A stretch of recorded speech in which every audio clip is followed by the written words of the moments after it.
Elon Musk, in his first email to Twitter staff at 2:30 a.m., he announces no more remote working, and if you don't return to the office, your resignation will be accepted.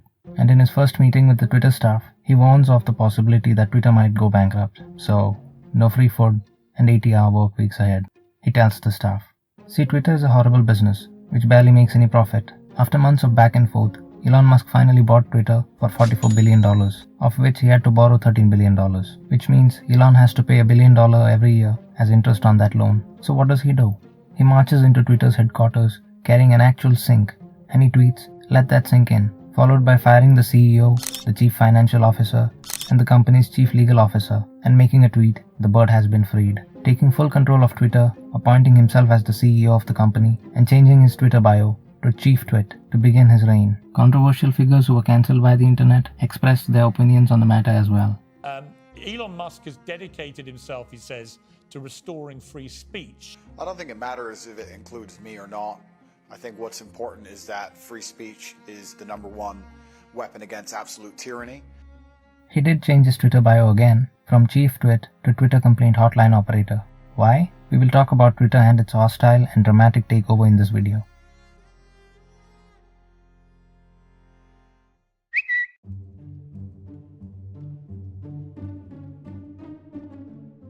After months of legal drama, Elon Musk has completed his $44 billion deal to buy Twitter. And wasted no time overhauling basically everything about the company. Reorganizing the whole company, firing people, unfiring people. The biggest new project is getting all the verified accounts to pay $8 a month for their blue check. Experts will tell you, Twitter is super influential, and it does say something about the world we live in, for better and for worse.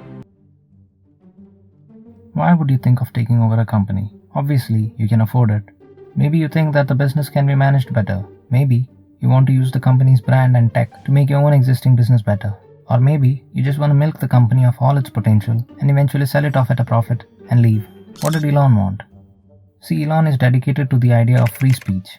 But what if the company's board doesn't want to be taken over because they believe that they will be fired from their position? Well then, you take over by force, a hostile takeover.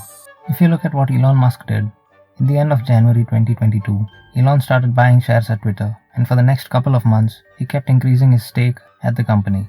By mid-March, his stake had crossed 5%, which meant he had to inform the Securities and Exchange Commission, which he didn't.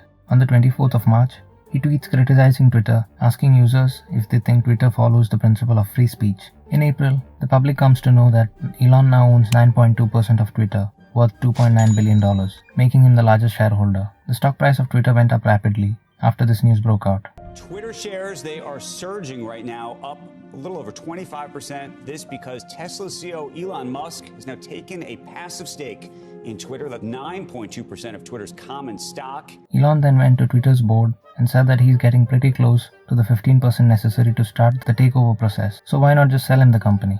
But the board wasn't too happy. Instead, they offered him a seat at the board of Twitter. Elon accepted, but 5 days later, he declined, and he said that he won't be joining the board. Why? Because as a board member of Twitter, he could only own 14.9% of the company, which would mean that he wouldn't be able to take over. So he started his hostile takeover process instead. To do that, step 1 is to make an offer. I'm going to make him an offer he can't refuse.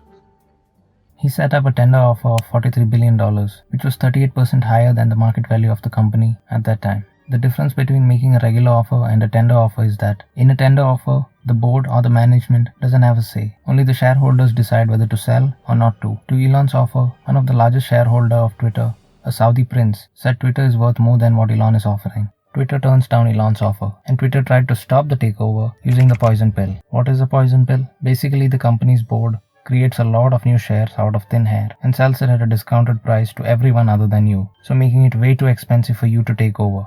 Anyway, 10 days later, Twitter announces that they accept Elon Musk's offer to acquire Twitter at $44 billion, that is $54.20. But then, something changed.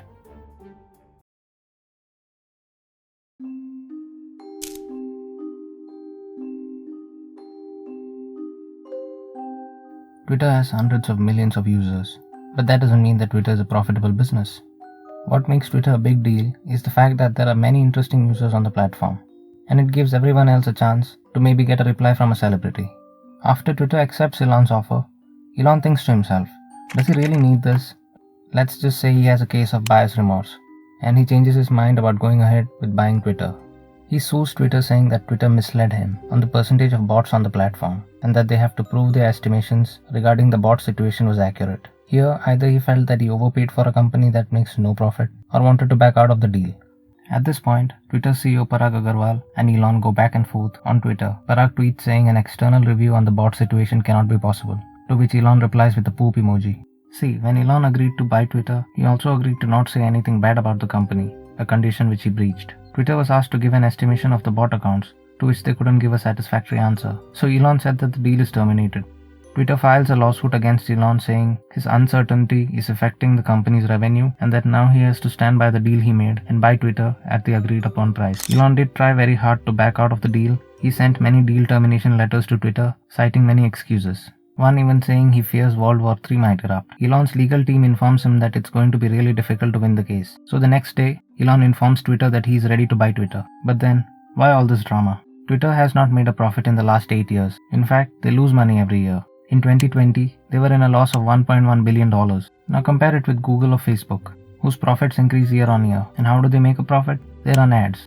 But on Twitter, you hardly see any ads, so they don't make money. Yet they somehow have 7,500 employees for an app that lets you type 280 characters of text.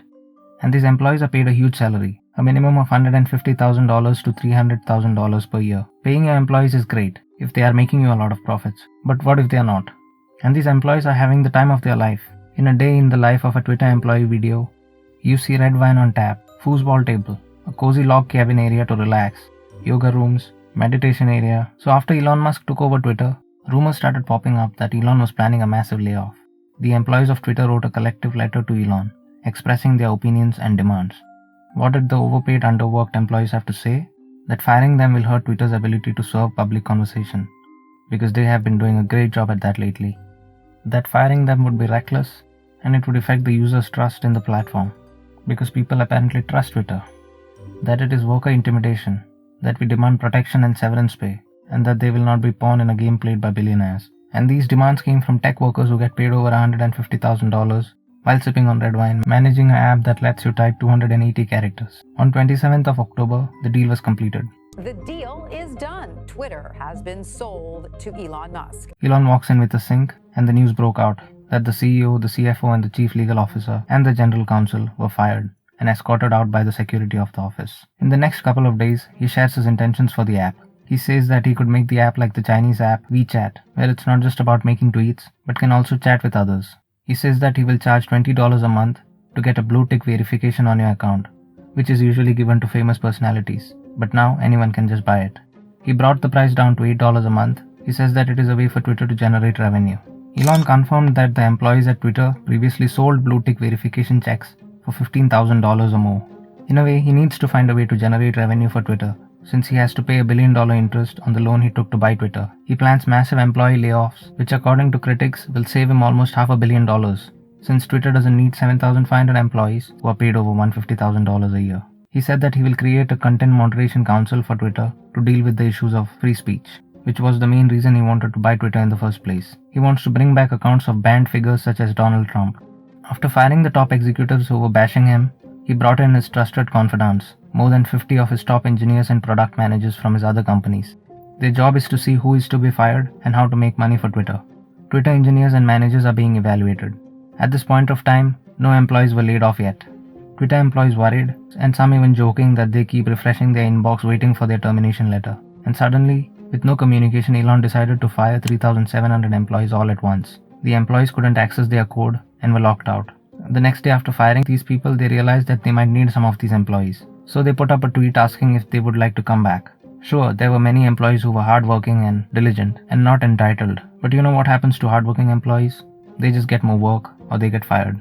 Since Elon took over the company, the number of tweets with hate speech, which are pro-Nazi, racist and against women, have increased.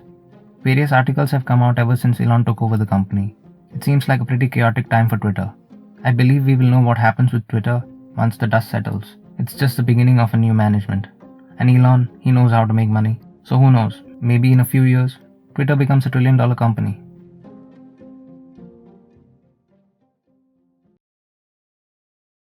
Hello everybody, thank you so much for watching till the end of this video. I make documentary style videos on business, finance, or anything else that I find interesting. So, see you in the next one.